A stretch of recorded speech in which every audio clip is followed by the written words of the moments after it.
안녕하세요. 바빙크의 개혁교의학 제5장 교의학의 역사와 문헌 첫 번째 영상 시작해 보겠습니다. 성경은 교의학이 아니다. 성경은 우리에게 필요한 하나님에 대한 모든 지식을 포함한다 할지라도 그 지식이 교리적으로 진술된 것은 아니다. 계시와 영감의 열매인 진리는 직접적인 삶의 표현인 언어로 성경 안에 담겨 있기에 항상 신선한 본래의 형태를 유지한다. 성경은 황금이 묻힌 광산인 반면 교회는 그 황금을 채굴하고 그것에 보증의 도장을 찍어 현행 통화로 바꾼다. 이러한 성경 내용에 대한 교리적 작업은 단 한 사람의 신학자나 혹은 특정한 교회나 학교의 작업이 아니라 모든 역사를 거친 교회 전체, 즉 그리스도를 통해 새롭게 거듭난 사람들의 작업이다. 따라서 교리와 교의학의 역사는 그리스도 안에서 계시된 하나님의 진리를 제 것으로 삼고 기독교의 본질을 완전하게 이해하기 위한 하나의 위대한 시도로 여겨져야 한다라고 바빙크는 말합니다. 그와 같이 오랜 교리적 작업에 대한 평가에 있어서 학자들은 좌우로 치우쳐 과대평가 혹은 과소평가하는 실수를 저질렀는데요. 교회와 교리의 역사가 경시되었던 것은 성경의 이름으로 모든 신앙고백서를 거부한 모든 학파들, 즉 소시누스파와 항변파, 합리주의적 신학자들과 초자연 신학자들, 그리고 신비주의적 신학자들과 성경신학적 신학자들에 의해서였습니다. 특히 첫 번째 언급된 그룹은 플라톤 철학의 영향으로 신학이 부패되었다라고 생각하였는데요. 최근에 하르낙이 이러한 관점을 제시했습니다. 그의 교리사는 매우 중요한 작품인데요. 하르낙에 의하면 교리란 그 착상과 발전에 있어서 복음의 토양에서 비롯된 헬라 정신의 작품으로 결국 기독 종교와 헬라 문화의 혼합이다라고 본 것이죠. 교리에 관한 이러한 견해는 틀린 것입니다. 왜냐하면 기독교회는 그 시작부터 기독 종교와 헬라 철학의 혼합을 아주 심각하게 경계했고 나중에 오리게네스의 이러한 혼합을 단호히 비난했기 때문입니다.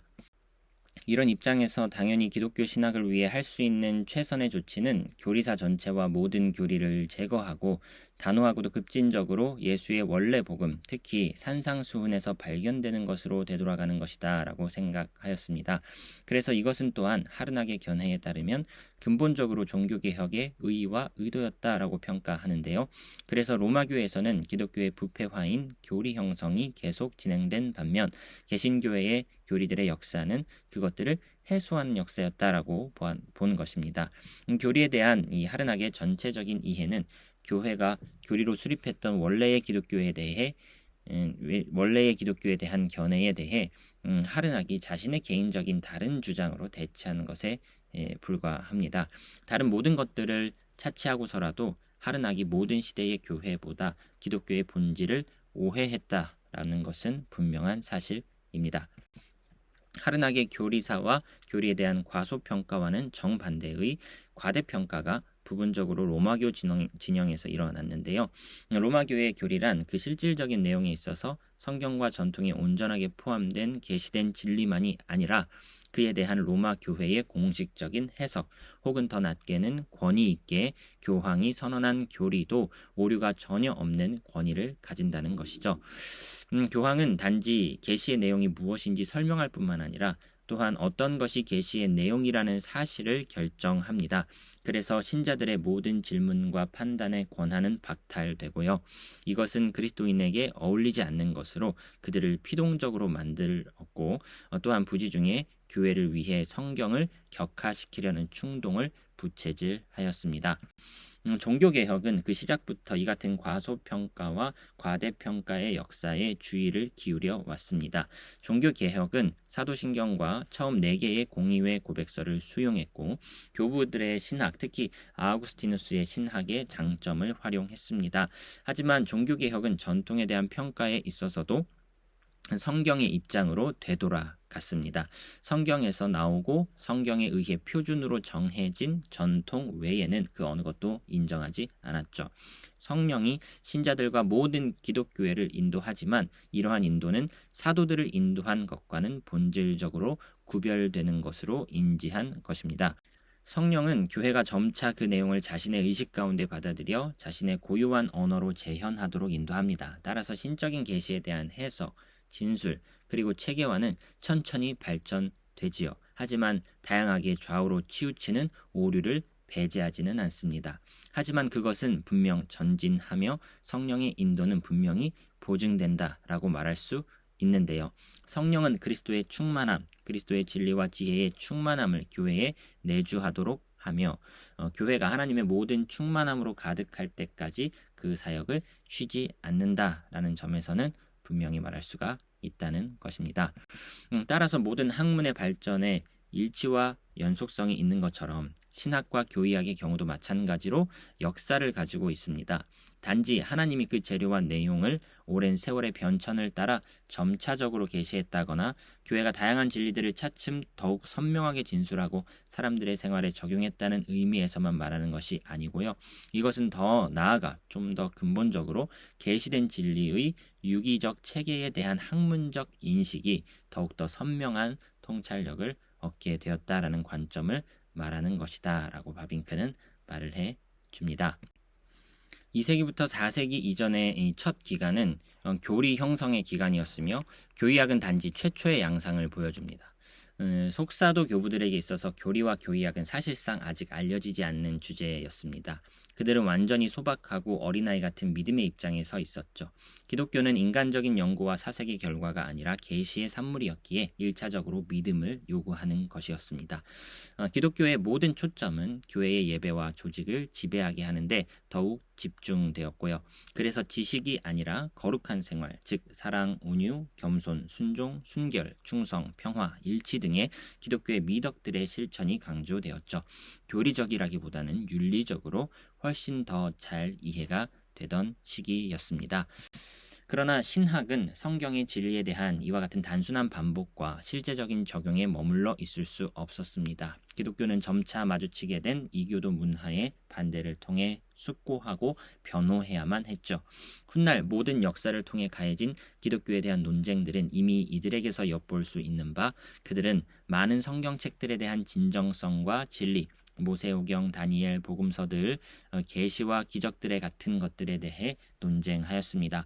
그와 더불어 성육신, 속죄, 용서, 부활, 영원한 심판 등의 다양한 교리들과 금욕주의, 염세사상, 야만 등의 윤리에 대하여 논쟁하였죠. 그러나 이러한 학문적인 논쟁은 기독교를 정복하지 못하였습니다. 그래서 이교도들은 기독교를 이방 종교와 혼합하고 결합시키든지 하는 방식으로 흘러갔는데요. 특히 영지주의는 기독교를 온갖 종류의 이방 요소들과의 융합을 통해 용해시켜 기독교의 절대적 특성을 상실하게 하려는 강력한 시도였습니다. 일반적으로 영지주의는 물질을 악의 원인으로 보면서 이 악의 원인은 하나님으로부터 말미암았다고 설명하지 않습니다. 물질은 더 낮은 단계의 하나님 데미우르고스에게서 유출되는데 데미우르고스는 가장 높은 하나님과 감각 사이에 존재하는 신으로 구약의 하나님과 동일시됩니다. 물질의 메인 인간의 영들을 해방시키기 위해 하나님으로부터 다양한 아이온들이 나오는데 이것들은 다양한 종교들을 대표하며 그 절정은 그리스도라는 아이온이다. 따라서 기독교는 유일한 종교가 아니라 최상의 종교다. 그러나 그리스도는 가연설적으로 이해되는데 사실이나 역사가 아닌 사상이 중요하기 때문인 것이죠. 따라서 최고의 행복은 지식에 존재하는데 금욕을 겸한 지식이 구원이다라고 영지주의는 주장하였다는 것입니다. 이러한 다양한 공격에 대항할 변호가 필요했었던 것이죠. 그리스도인들은 계시의 내용에 대해 숙고하고 거짓된 진리의 지식에 맞서 참된 기독교적 지식을 제시해야만 했습니다. 그래서 계시된 진리가 이제 방법론적, 학문적 사고의 대상이 되었습니다. 신학은 이러한 과정에서 사실상 이 철학의 도움과 그 연관으로 발생한 것인데요. 영지주의자들도 이미 이것을 시도했었으나 영지주의자들과 변증가들이 그 연계를 철학과의 연계를 추구한 방식에는 본질적 차이가 있다. 진리다라고 말할 수 있습니다. 영지주의자들은 기독 종교의 실증적이고 절대적인 내용을 상실해버린 반면 변증가들은 이것을 그 내용만큼은 지속적으로 보존해낸 것이죠. 전자는 철학을 실질적으로 사용한 반면 후자는 주로 형식적으로 사용할 뿐이었습니다. 영지주의자들은 다양한 철학을 기독교가 포함된 하나의 종교적인 과정으로 생각했던 반면 변증가들은 자신들이 인정하고 수용한 기독 종교가 최고의 진리이며 이 외에 다른 모든 진리들을 자체에 결합시키는 참된 철학임을 보이려고 시도했습니다. 이 변증가들은 자신들이 인정하고 수용한 기독 종교가 최고의 진리다라는 이것을 고수하면서 여기에 형식적인 수단으로 철학을 사용한 것이죠. 변증가들의 근본적인 사상은요, 하나님은 단 한 분이시며 데미우르고스나 이렇게 하나님이 따로 구분되는 것이 아니라 하나님은 단 한 분이시며 형언할 수 없는 영적 존재이지만 그는 로고스를 통해 또한 세상의 창조주이시고 모든 존재의 궁극적 원인이시며 모든 도덕적 선의 기초 원리다. 따라서 여기서 영지주의적 이원론이 극복되었는데 왜냐하면 세상은 어디서나 신적 로고스의 흔적을 지니고 물질 역시 선한 것이며 하나님에 의해 창조된 것으로 보았기 때문입니다. 인간은 본래 선하게 창조되었으며 이성과 자유를 부여받고 불멸하도록 지음을 받았는데 그는 자발적 순종으로 반드시 영생불멸에 이르러야 했고 달성할 수 있었는데 그럼에도 그는 마귀의 유혹에 빠져 감각의 지배를 받게 되었고 오리와 죽음에 떨어지게 되었다. 또한 여기서 이원론은 회피되고 죄의 원인은 인간의 의지에게 돌려지는 그러한 기독교를 잘 설명하는 변증가들의 근본적인 사상을 이렇게 정리해 볼 수 있습니다. 그래서 이제 인간을 거짓과 죽음의 길에서 되돌려 불멸에 인도하기 위한 새로운 수단들이 필요했고 하나님은 옛적부터 로고스를 통하여 자신을 계시하고 진리의 지식을 약간의 이교도들에게도 알리셨으나 특별히 이스라엘의 선지자들에게 그리고 마지막으로 그의 아들 예수 그리스도 안에서 알리셨다. 그리스도 안에서 이전의 모든 진리가 확정되고 완성되었다. 진리의 교사인 그리스도를 통하여 인간은 다시금 자신의 인생의 목적에 이르게 되었다. 따라서 변증가들은요 지적이면서도 윤리적인 그러한 사상을 기독교 사상을 잘 정리해 내었다라고 평가할 수 있는 것이죠. 그러나 변증가들의 신학은 그 시작에 있어서 단지 빈약했을 뿐만 아니라 여러 면에서 일방성과 오류에서 면제된 것도 아니었습니다. 신학과 철학의 관계, 하나님과 연관한 로고스론, 그리스도와 그의 죽음의 의미 등은 단번에 올바른 통찰을 갖기에는 너무도 깊은 주제들이었죠. 신학이 등장하자 다양한 경향들과 학파들도 생겨났는데요. 곧바로 두 가지 교리적 경향이 구분되었습니다. 한쪽 편에서는 테르툴리아누스, 키프리아누스, 락탄티우스, 이레나이우스 등으로 대표되는 학파가 있는데요. 이들 모두는 철학과 정면으로 대치하는 입장에 서 있는 사람들입니다. 특별히 이제 테르툴리아누스의 저 말이 유명한데요. 아테네와 예루살렘이 무슨 상관인가? 학교와 교회, 그리스도인과 이단 사이에 과연 무슨 상관이 있는가?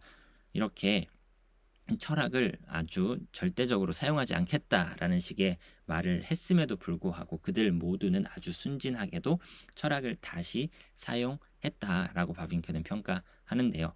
테르툴리아누스가 신학상 아주 중요한 까닭은요. 그가 삼위일체라는 이 단어를 처음 사용하기 시작한 사람이기도 하고요.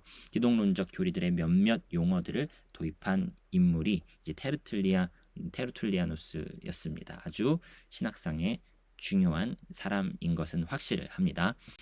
알렉산드리아 신학자들이 취한 철학과 영지주의에 대한 태도는 아까 테르툴리아누스가 취한 태도와는 완전 상반되는 입장에 서 있는데요. 2세기 말과 3세기 초 무렵의 여러 곳에서 특히 알렉산드리아에서 기독교 진리를 학문적으로 작업하여 그렇게 그 시대 의식으로 전달하려는 열망이 각성되었습니다.